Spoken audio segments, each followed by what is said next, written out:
စွန်ပိုင်းအောင်နေလည်းပဲကျွနေဒီကိုရတွန်းပဲပါတယောက်တည်းမှမတွန်းနိုင်ဘူးလားဗျာဒီတွန်းရနိုင်ပါသည်ဟာရမြောင်ဗျာပြောရဲတယ်ဘယ်လိုပြောလူကြီးအိမ်နောက်ပဲဖဲပိုင်းတောင်းနေဒီကိုရဘာပဲပါချင်းချင်းမမပန်းချင်ဘူးလားဗျာဒီပိုင်းမိနိုင်ပါသည်ရှင်းတော့တော့ပြောရတာပေါ့ကျွန်တော်တို့ပဲပြောရမလဲဗျာ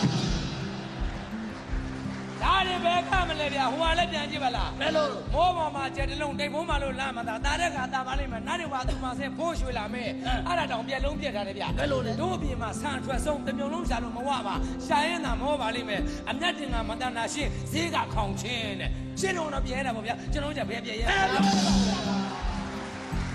ဟုတ်တာဗောယူပေါ်မှာမောင်ဖုံးငွေသုံးရှာဖို့မိမလားလာတဲ့ခါလာပါလိမ့်မယ်လျှက်စစ်မှာငွေထိုးသွဲမိထိန်ထိန်လေးနဲ့ရှင်းတော့ကတော့ပြဲရတာဗောကျွန်တော်တို့ခေတော့မပြောရဘူး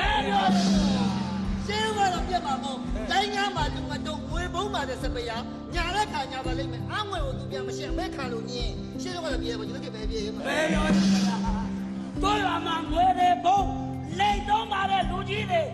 ညာတဲ့ခါညာပါလိမ့်မယ်အရတကအလူကံပြီးအတော်တွေနဲ့ကြီးတယ်ရှင်းတော့ကတော့ပြောရတာပေါ့ကျွန်တော်တို့ပြောရမှာပြောရမှာဟိုရထားပေါ်မှာငွေရှာပုံလွယ်အိတ်တလုံးနဲ့ဘောင်းမိဗျာခိုးရင်သာခိုးပါလိမ့်မယ်ဘူတာဝင်တော့သူတို့ချင်းခွဲယူလို့ရှင်းတဲ့ရှင်းတော့ပြဲတာပေါ့ဗျာအခုကျွန်တော်ပဲပြဲ